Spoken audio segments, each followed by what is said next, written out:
Oh, hey, friends.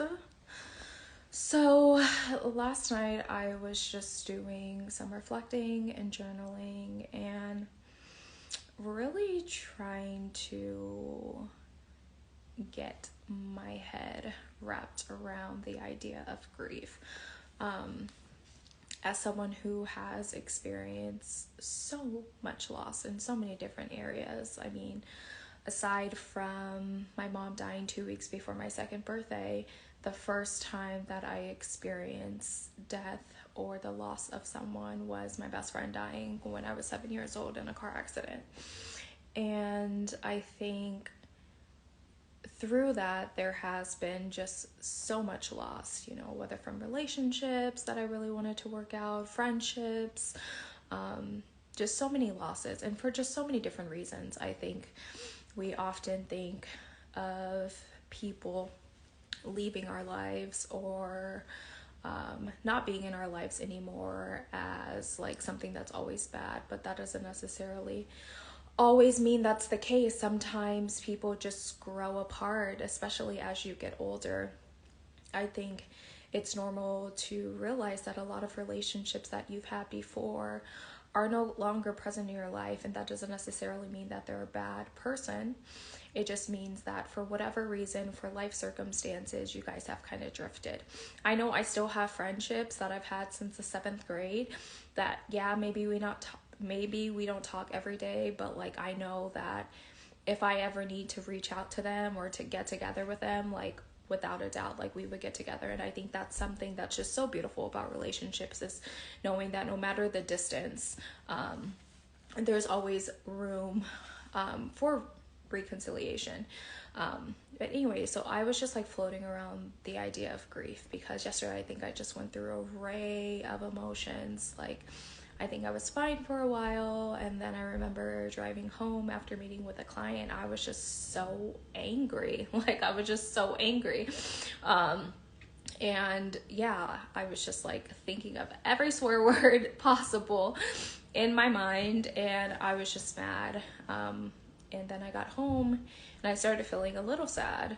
But I was like, girl, you don't got time for this. Like, just keep it moving. But I know that's the avoidant part in me. Like, I know that sometimes it is easier to run from like emotions, especially when I don't feel like I have the capacity for it, or I just can't fully process exactly what I'm feeling. So it's easier for me to run away. But as I was writing, I was just like thinking of like how many relationships that we genuinely like miss. Like we can say that we miss the person.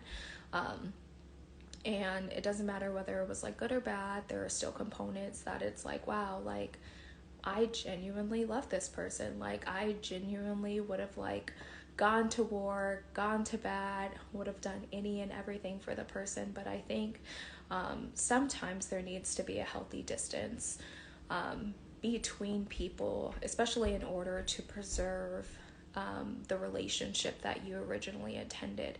Because we often talk about grief in terms of dying, but we often don't talk about the grief that comes with like, what does it mean? How does it feel to no longer be in communication or contact with people that we genuinely love, that we genuinely cared about? And no one prepares you for that. No one prepares you for the moment where you're looking forward to a call, you're looking forward to a text, where someone has become so a part of your daily routine that you're almost anticipating for them to reach out, but then you're stuck with the realization of just being like, oh, they're not here anymore. And sitting with that is really uncomfortable, especially when there's just so much history, so much love. And I was just realizing that like I really do miss a lot of people in my life. And not that they're bad people, but I think it's just like, wow, like we really couldn't get this together. Like as much as you would have wished that you guys would have been able to, like we just haven't been able to reach that hurdle of understanding, of mutual respect, of just really embodying love. And so I think as I was sitting in my grief of being like, this person is probably never going to be like as important in my life, that doesn't mean that I have to think of them in a negative way. And I think so often we will make other people the antagonists in our story in order to fill that void of hurt and pain of them not longer being in there. And I just think it's like an inappropriate way to view relationships. We don't have to force someone to be the villain in our story just because it didn't work out, just because you guys couldn't get it together, just because the relationship was not able to reach a point where you guys could have a healthy reconciliation.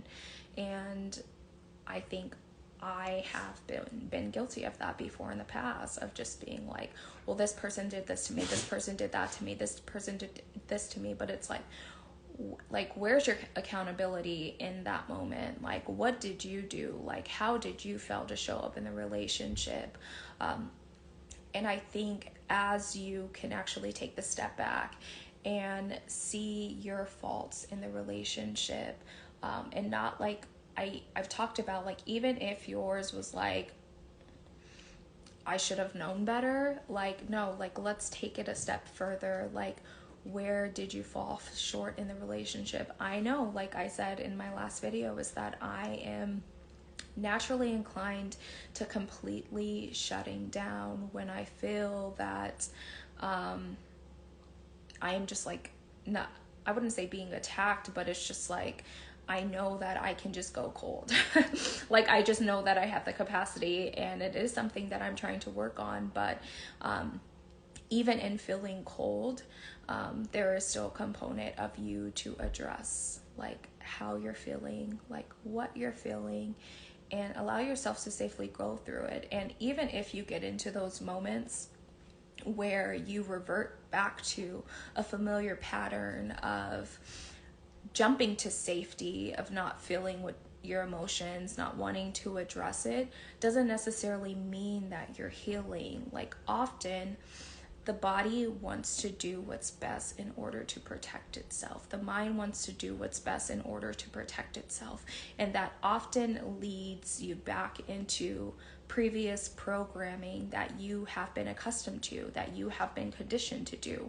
And so it's important for you, as you are doing your healing, as you are doing the work, for you to recognize when you're getting in those moments where your initial reaction is to shut down, your initial reaction is to armor up and not address what you're feeling.